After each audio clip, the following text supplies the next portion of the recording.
সুপ্রিয় দর্শক আসসালামু আলাইকুম। Welcome back to my channel Lucky Cooking House. আশা করছি আপনারা সবাই খুব ভালো আছেন। সবাইকে শুভেচ্ছা জানাচ্ছি নতুন একটি এপিসোডে। আজ আপনাদের সাথে শেয়ার করব একদম সম্পূর্ণ নতুন একটি রেসিপি, শীতের পালং শাক দিয়ে পুরি। হ্যাঁ, পালং শাক দিয়ে যে এত সুন্দর পুরি তৈরি করা যায় না দেখলে বিশ্বাস করবেন না।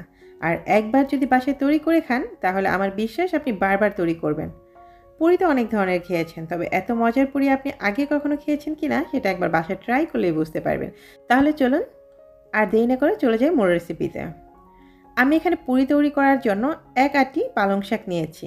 এক আঁটিতে কতটুকু শাক হবে আমি সেটা আনুমানিক বলতে পারবো না।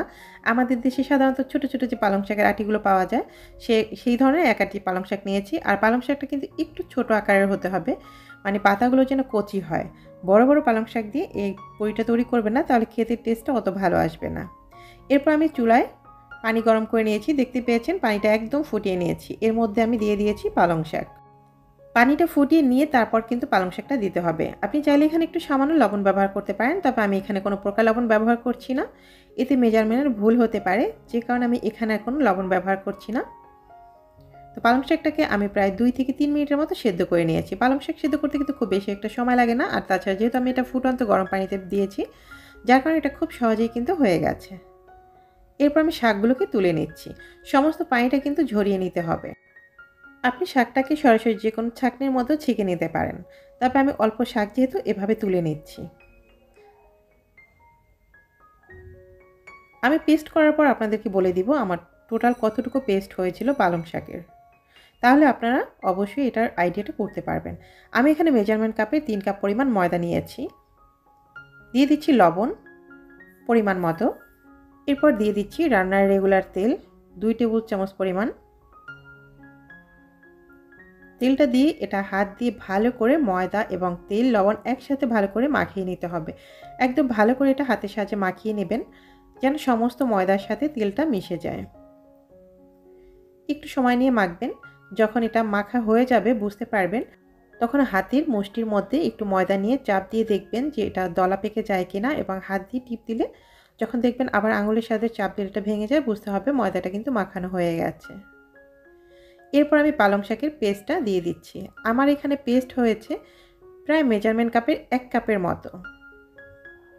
1 কাপের থেকে সামান্য একটু কম হবে। তা আমি এখানে ময়দা ব্যবহার করেছি 3 কাপ।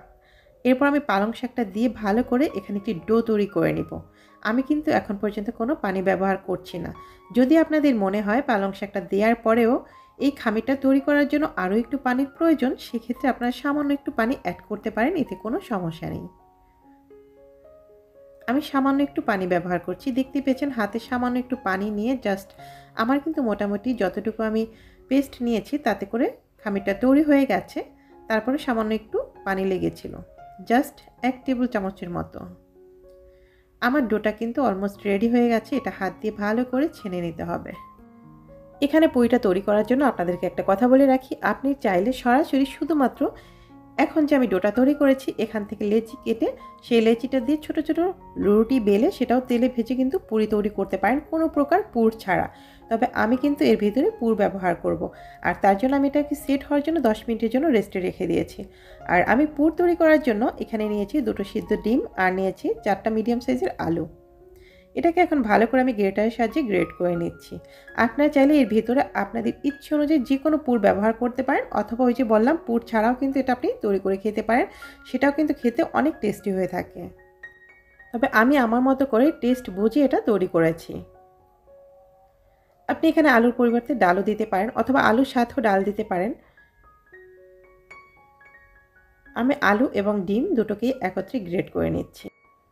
আমি পুরটা তৈরি করার জন্য এখানে যে সমস্ত উপকরণগুলো ব্যবহার করছি সেগুলো যে আপনার সবগুলোই ব্যবহার করতে হবে এমন কিন্তু কোনো কথা নেই। আপনি আপনার ইচ্ছে অনুযায়ী যে কোনো উপকরণ দিয়ে এটা তৈরি করতে পারবেন। আপনি চাইলে এই পুরের ভিতরে শীতের সবজিও দিতে পারেন। আমি দিয়ে দিচ্ছি এখানে পেঁয়াজ বেরেস্তা। আমি এগুলো আগে থেকেই করে রেখেছিলাম, পেঁয়াজ বেরেস্তাগুলো, যেগুলো আসলে আপনাদেরকে ভিডিওতে সব কিছু দেখানো সম্ভব নয়, তাহলে ভিডিওটা অনেক লং হয়ে যাবে। দিয়ে দিচ্ছি শুকনো মরিচের গুঁড়ো। এরপর দিয়ে দিচ্ছি লবণ স্বাদ মতো। দিয়ে দিচ্ছি ধনেপাতা কুচি। এখানে আমি 2 টেবিল চামচ পরিমাণ ধনেপাতা কুচি ব্যবহার করেছি। দিয়ে দিচ্ছি চাট মশলা। সমস্ত উপকরণগুলো দিয়ে ভালো করে চামচ দিয়ে একটু নেড়েচেড়ে নিচ্ছি, অথবা আপনি হাত দিয়ে এটাকে ভালো করে মাখিয়ে নিতে পারেন। তবে খুব বেশি একেবারে চটকে নেবেন না, তাহলে কিন্তু একদম ভর্তার মতো হয়ে যাবে, তখন খেতে সেটা কিন্তু টেস্ট লাগবে না। আমার এটা কিন্তু ঝুরঝুরে রেখেছি, দেখতেই পাচ্ছেন। এরপর দিয়ে দিচ্ছি একটু সরষের তেল। এখানে যদি আপনি এই পুরির ভিতরে একটু সরিষার তেল ব্যবহার করেন তখন কিন্তু এটা খেতে অনেক মজা হবে, যার কারণে আমি এখানে তেলটা ব্যবহার করেছি। এরপর হাত দিয়ে আমি একটু মেখে নিচ্ছি। এরপর আমি যতগুলো পুরি তৈরি করব তার জন্য পুরগুলোকে রেডি করে নিব। আর আমি এখানে পুরগুলোকে রেডি করছি, দেখতেই পাচ্ছেন। ঠিক যেভাবে আমরা আলুর চপ তৈরি করি সেভাবে কিন্তু পুরগুলোকে রেডি করে নিচ্ছি, গোল গোল করে এভাবে শেপ দিয়ে নিচ্ছি। আমি এখানে প্রথমে 4টি পুর তৈরি করে নিয়েছি, সেটা আপনাদেরকে দেখিয়ে দিলাম। একই প্রসেসে বাকি পুরগুলো আমি রেডি করে নিয়েছি। পুরটা রেডি হতে হতে আমার এদিকে আর যে ডোটা মেখে রেখেছিলাম সেটাও কিন্তু অলমোস্ট রেডি হয়ে গেছে, দেখতে পাচ্ছেন। এটা কিন্তু আরও সফট হয়ে গেছে। তো এরপর আমি হাত দিয়ে আরও একটু মাখিয়ে নিচ্ছি। এরপর আমি একটি রুটি বেলার পিঁড়িতে করে এটাকে হাত দিয়ে রোলের মতো করে নিচ্ছি। এরপর ছুরি দিয়ে কেটে টুকরো টুকরো করে নেব। আপনি যতগুলো পুরি তৈরি করতে চান ততগুলো টুকরো করে নেবেন। আমি কিন্তু এখান থেকে প্রতিটা টুকরোকে আবার 2 ভাগ করে নেব।